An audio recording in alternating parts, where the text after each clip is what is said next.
You're I know, since we've all been here. I know. Good morning, everybody. I'd like to call to order our subcommittee meeting on general government. Welcome back. Welcome back I know, it's very exciting for another amazing budget season. I'm so grateful for all of your help and partnership as we worked through our budget for FY24 and looking forward to all the work that we get to do on this one together. So thank you all for being here. And with that, Mr. Clerk. Chair Braybeck. Here.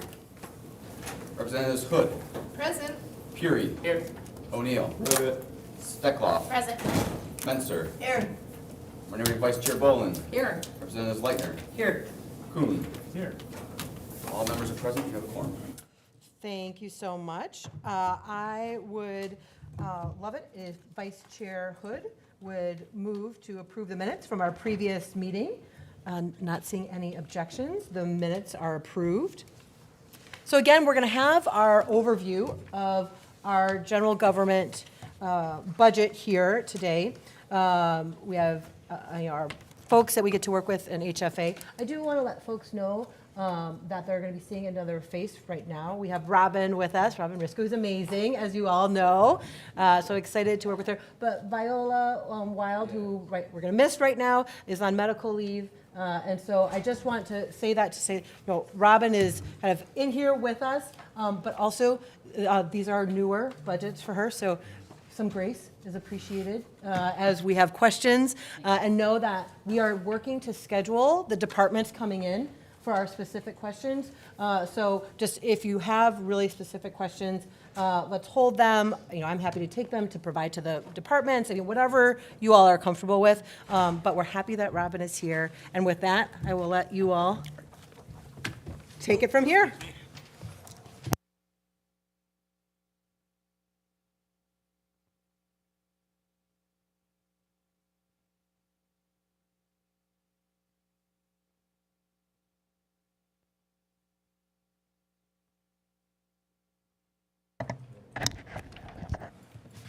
Morning, Chair Braybeck and members. I am Michael Knassen. And we'll get started. There's the House Fiscal Agency's preliminary summary in front of you. It contains about 1 page per department, so we'll be going through that. The first page is just total general government numbers. You see the table at the top. There's a substantial decrease in gross and general fund appropriations.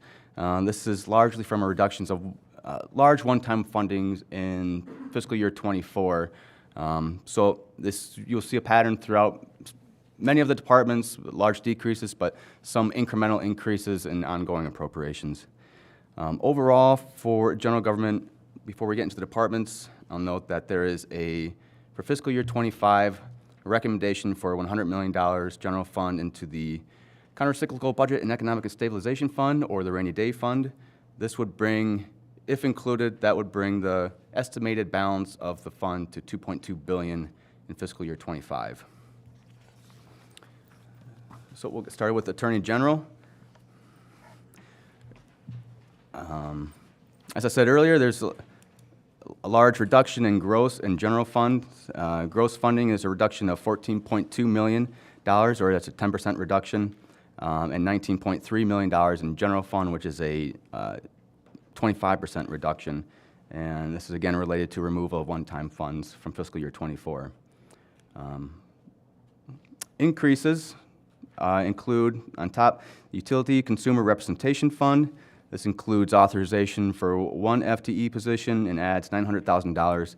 This is in response to statute passed in fiscal year 23, PA 231, which increased the assessment on certain gas and electric utilities from $900,000 to $1.8 million. It doubled the assessment, and in statute, the Attorney General receives a specified share of that. Second item is Michigan State Housing Development Authority COVID Fund Recovery. This is $850,000 in IDG funding from MSHDA to provide legal support to investigate cases of fraud from COVID emergency COVID emergency funds. Specifically, be looking into the COVID emergency rental assistance program, which provided housing assistance to individuals and landlords going through financial hardship during the pandemic and following the pandemic. Item 3, $780,500 in IDG funding and authorization for 5 FTE positions for the Cannabis Regulatory Agency. This is under Laura. This would just increase legal services corresponding to an increase in cases related to marijuana sales and licensing. Next item is legal services for the new department created under the administration, Department of Lifelong Education, Advancement, and Potential, or MyLeap. That will be $740,000 in 4 FTE positions, reflecting the Attorney General's role of providing legal services for all state departments and agencies. And the criminal trial services, this is $515,000 general fund and 3 FTE positions for various programs and units within the department, including address confidentiality, unemployment benefits fraud, hate crimes unit. So 3 FTEs to shore up those specific units and programs. I'll mention it for Attorney General for fiscal year 24 supplemental portion of the executive recommendation. There is a recommendation for an employee lump sum payment in all departments, or nearly, I believe it's all departments. Attorney General's would be $563,000 general fund. This is for a $2,250 lump sum payment for certain civil service positions. Moving on to civil rights. It's very straightforward, especially compared to last year.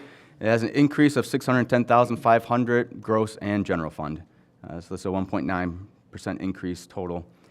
The first item is a $5 million general fund increase and authorization for 29 FTE positions to help establish additional enforcement teams for civil rights complaint cases. This is to do a few things. It's to reduce the backlog of complaint cases that they have seen and are experiencing. It's to help keep up and shorten case review and response time, and also to help accommodate increases in complaints that they're receiving in general, but also partly due to the expansion of the Elliott Larson Civil Rights Act. There are 2 or 3 expansions in 2023. So cases are growing, but also they're trying to reduce a backlog. And this is on top of expansions in fiscal year 24 for personnel. The $5 million increase completely offsets a $5 million removal of one-time funds in fiscal year 24. So what we're left with is $610,500 in economics adjustments. Now we'll hand it off to Robin to cover executive office. Thank you. For executive office, the budget is $431,700 gross and general fund over current year appropriations.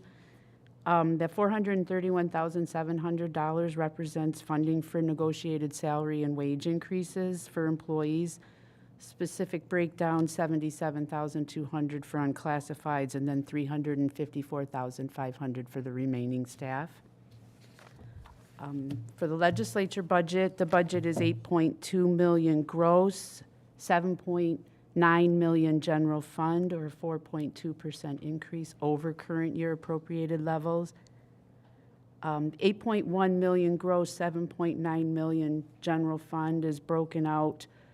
9.4 million positive is for employee operation, property management costs. And then there's a $250,000 reduction that's reflected in the budget for elimination of funding for the House and Senate census tracking and reapportionment project. And there's also a $999,900 reduction, leaving a $100 placeholder for the Sentencing Commission that was established in the Legislative Council budget and in the current year budget. There's also $21,400 general fund to cover additional costs of the Independent Citizens Redistricting Commission. Moving on to Legislative Auditor General. The budget is $8.3 million gross, less than current year appropriations, and $1,020,300 increase over general fund. The $1 million general fund is for Legislative Auditor General staff and operations increased costs.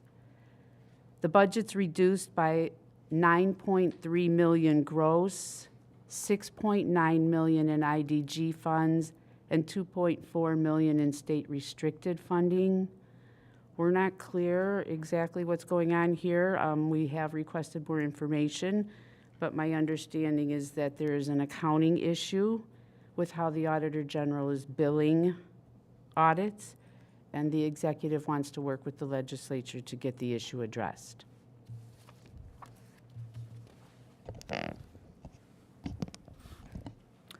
So the Department of State, on the next page, there is a $12.4 million decrease from fiscal year '24.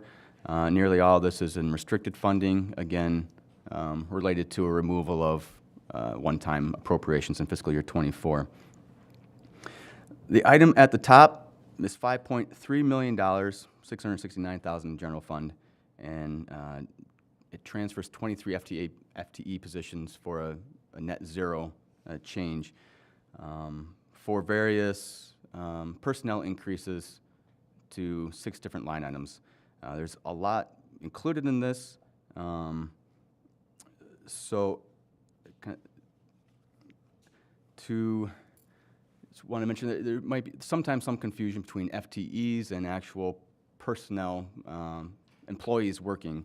So what this does, you see in the top 3 bullet points there, it removes authorization for 23 FTEs from branch operations, and it transfers them 18 FTEs to legal services operations and 5 FTEs for election administration.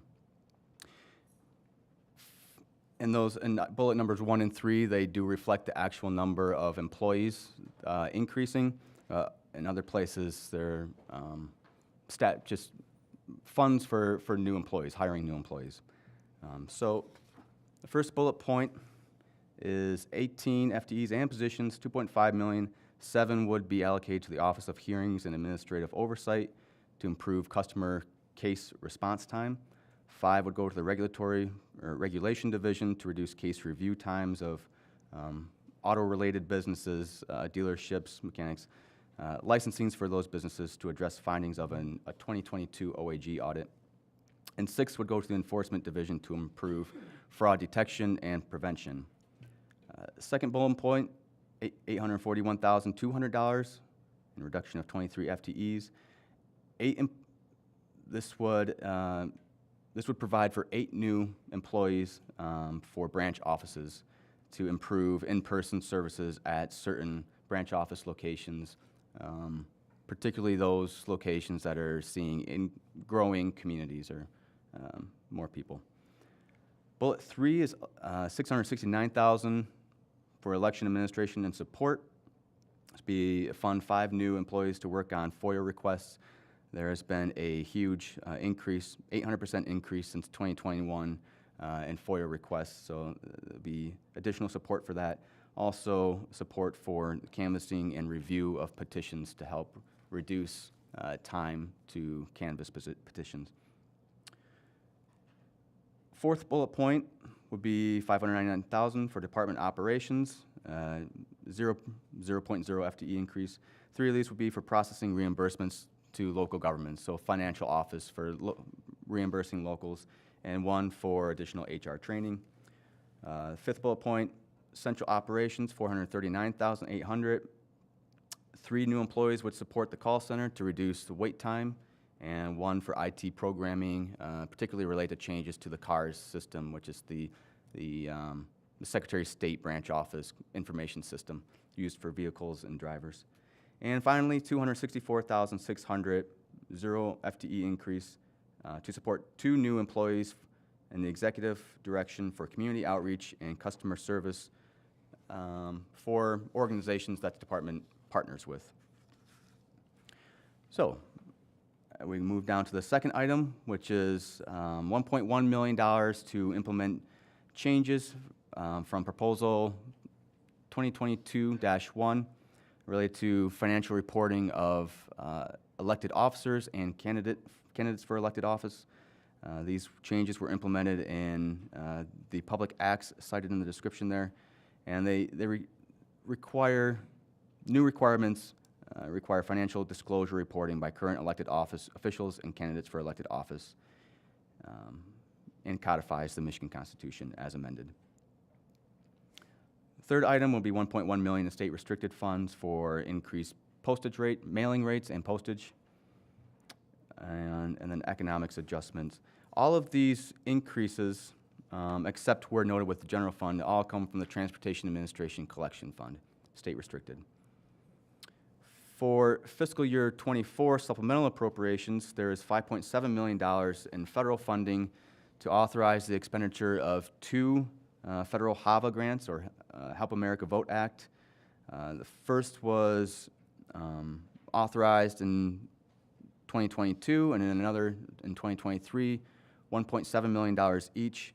And then there's $2.2 million authorized to spend from interest earned on past and current balances, HAVA fund balances. Funding would support local election website domain migrations, so moving local clerks' election websites to the .gov domain, election day equipment upgrades, voting system security, testing procedures, and the development and distribution of information to local clerks related to election security. Next item is the same as in fiscal year 25. This is proposal 22-1 related to financial disclosure reporting. There's a corresponding amount of $942,300 for the balance of the fiscal year.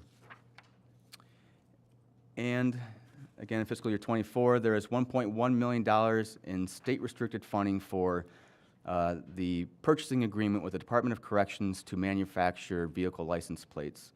This would not reflect an increase in expenditures, but it's more of a technical adjustment which moves the authorization for expenditure from boilerplate to the line items.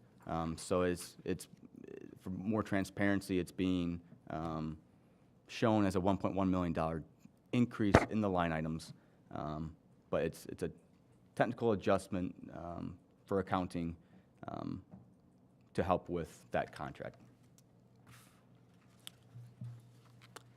Moving on to DTMB, Technology Management and Budget. There is a large gross and general fund decrease, $206 million gross funding decrease, or 10% of the whole department budget, $239.8 million general fund decrease. This is almost entirely from the removal of a $286 million appropriation for the Make It in Michigan Competitiveness Fund that was included in fiscal year 24.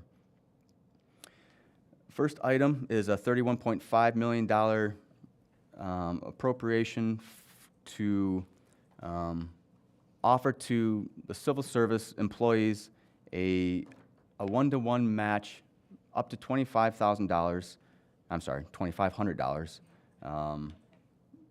to provide for dependent care for state employees. This includes children up to the age of 12 and also adult dependents that live with the employee for over half the year. And the program will be established to help recruit, retain state employees, and it would run from January 2025 to 2027. Next is the Make It in Michigan Competitiveness Fund. This is similar to the large fiscal year 24 increase. This year it's only a $25 million deposit. And this is to set aside funds to leverage major funding opportunities from 3 major federal stimulus funding acts, which includes IJA, or the Infrastructure Investment and Jobs Act, CHIPS and Science Act and the Inflation Reduction Act. There is an interagency evaluation committee that's formed that will review and determine projects to be recommended for the fund to be used for, and is subject to the administrative process, legislative transfer process that can be disapproved by the legislature upon notification. Third item is the State Property Self-Insurance Fund. This is the creation of a fund intended to be self-sustaining to self-insure property within buildings from damage. This would eliminate the need for other insurance policies where premiums have been growing substantially. So it would help eliminate the insurance policy by self-funding, and from savings earned on the eliminations of those premiums, that would go to replenish the fund and be self-sustaining. Fourth item is the state fleet electric vehicle transition. This is only $2.0 million, but part of a larger effort to completely transition the state vehicle fleet to electric vehicles by 2040. This will be a $2.0 million general fund, one-time appropriation that would go on top of the $1 million in ongoing to help that transition. It would go towards new leasing of vehicles, but also other infrastructure changes and things like mechanics trainings too. The motor pool needs to be up to speed on electric vehicles. Not included in this document, but I'll mention that there is also a $10 million appropriation ongoing for the MPSCS radio network life cycle. So this is a state-administered radio system used by many locals, the majority of the locals' first responders.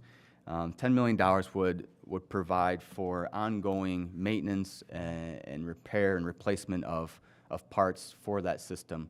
That network has been growing steadily over the last 10 years at least. Fiscal year 24, just mentioned there's, well, $300 for placeholders. For the Make It in Michigan contingency funds, this is to facilitate transfers of larger amounts when projects have been determined for the Make It in Michigan initiative. I'll turn it back to Robin for Treasury. Thank you. So the Treasury budget is $46.4 million, or 4.7% less than current year appropriated levels, and $80.2 million general fund, or 20.4% less than current year appropriated levels. Included in the executive recommendation, item 1 on your sheet before you, is a $25 million, I'd like to mention, I forgot to write it in the write-up, but it's a one-time general fund, general purpose appropriation for the Michigan Vehicle Rebate Program. This would, is a program to incentivize citizens to purchase new vehicles, and then there would be rebates offered. $1,000 would be provided for internal combustion vehicles. A rebate of $2,000 would be provided for purchasing electric vehicles, and then an additional $500 would be provided for purchasing union assembled vehicles. Item number 2, the budget includes $24.7 million in state restricted funding to align grant payments to municipalities and counties with the expected increase in marijuana regulation fund revenues.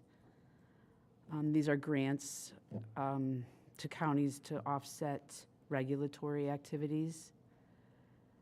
Item 3, the budget reflects the transfer of $5.9 million gross, $4.7 million general fund, and 33 FTE positions for the Student Financial Assistance Program, and then $3 million gross in GF for dual enrollment payments from the Treasury budget to the new Department of, the new LEAP department. I forgot exactly what the acronym stands for. I know it's education, achievement, and potential, but I forgot what the L stands for, I'm sorry. The debt service, there's 5 million included based on existing debt service schedules and then projected new debt service issues. For secure retirement for small businesses, there's a one-time $3 million general fund appropriation to establish a state-managed retirement plan marketplace that will allow small businesses with less than 100 employees to provide optional retirement savings plans. The next item is a one-time appropriation of $3 million, general fund, to allow for promotion and education of the MyAble program that allows disabled individuals to create accounts for disability-related expenses without impacting their eligibility for public benefits. The next item, $2.9 million is included for PILT payments. These payments to local units of government for state lands that are owned by DNR. This funding will align payments with current property tax estimates. There's $1.9 million in state restricted funding to support an additional 14 FTE positions for the Michigan Gaming Control Board. These positions would perform auditing, licensing, investigating, and gaming laboratory functions. According to the executive budget recommendation, these additional positions are needed because of the increased work volumes related to the internet gaming and sports betting. And then there's $1 million in state restricted funding to support efforts to sell and promote lottery products through online and retail outlets. And then $6.4 million gross, $1.1 million for economics. In the FY24 supplemental for the Department of Treasury, there's $750 general fund for special election costs. There's $540,800 in restricted funding for lottery operations. $405,800 of that would be used to support sales and promotion of lottery games online and in retail locations, and then $135,000 would be used for building security improvements for the headquarters building located here in Lansing. And then there's $1.2 million for the employee lump sum payments. Moving on to revenue sharing portion of Treasury. There was a $49.9 million increase in the executive rec for revenue sharing, 3% increase over current year. Of the $49.9 million, $5.4 million would be relative to the constitutional revenue sharing line. $23.8 million would be appropriated for the CVT revenue sharing program, and $20.7 million would be appropriated for the county revenue sharing program. With regard to the CVT program, the $23.8 million would be divided. 14.7 of it would support a 5% ongoing increase for CVT revenue sharing, and 14.7 would be appropriated for 5% one-time increase. The 5% one-time payment would include 2% of it would be for local public safety initiatives, employee recruitment, retention, and training, equipment and infrastructure improvements, and then 3% of that one time would be used as an incentive for local units to fully expend the federal ARP local fiscal recovery funds by October 1 of 2024. The $20.7 million that's appropriated for the county revenue sharing program, same sort of scenario that I just discussed with counties, or cities, villages, and townships. The appropriation would be divided. 12.8 would support a 5% ongoing increase for county revenue sharing. 12.8 would support a 5% one-time increase. And then the same sort of breakdown of that 5% one-time. 2% for local public safety initiatives, and 3% as an incentive for locals to fully expend their federal ARP dollars. And that concludes our presentation. Thank you. Thank you both so much.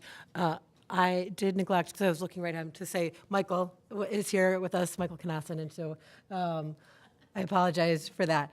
So our team usually is Michael and Viola, and now we get Michael and Robin for right now. So, folks, who has questions?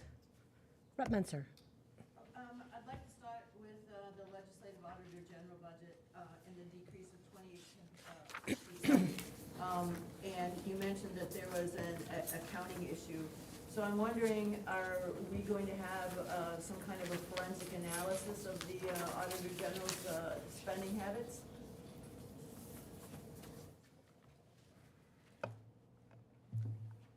I don't know how to answer that, Representative.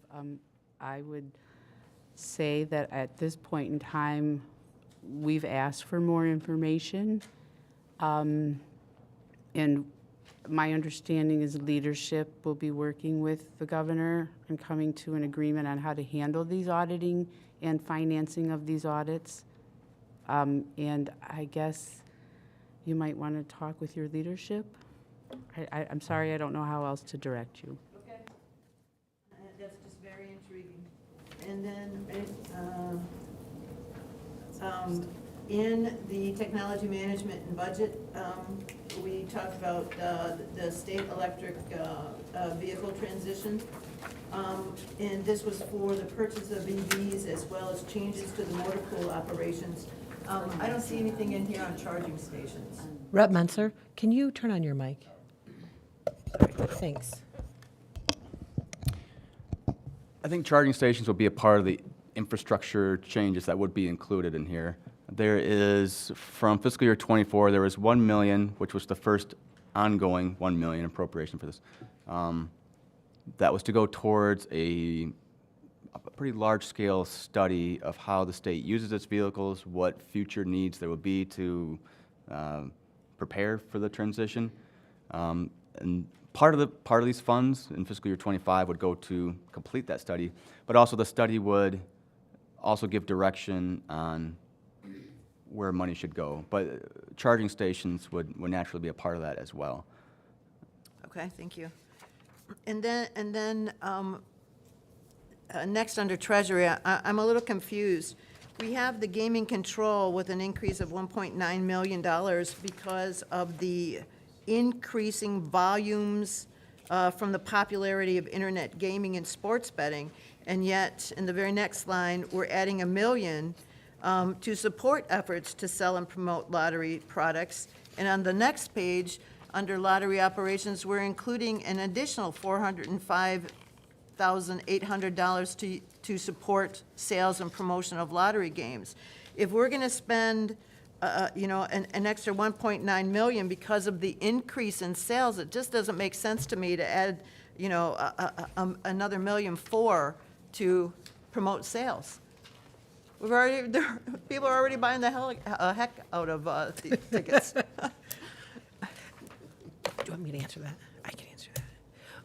I think this is an excellent question for when that department comes in, like they did last year. Okay. We had questions like that last year, and so I think if you wouldn't mind, kind of just putting a pin in that so that we can ask the department directly. Okay. Thank you. Appreciate it. Rep. Leitner. Thank you, Madam Chair. Thank you, Michael and Robin, for presenting kind of the nitty-gritty. So, Michael actually mentioned this in one of his budgets. We're seeing some of this authorization and transfer of FTEs, and I'm just curious if you can provide our committee for the departments within this budget, the authorizations for their department and the lines in which they're assigned now, if they're actually filled, and then what they're asking for. Because I think, we're seeing a trend just in the state in general. Yeah, you might have, 500 positions open. how many are actually filled or authorization for that? I want to know that number before we authorize any additional FTEs, because I have a feeling they're not full. So that's number one. If you could, provide us, our committee, with that information, that would be great. And then, I'm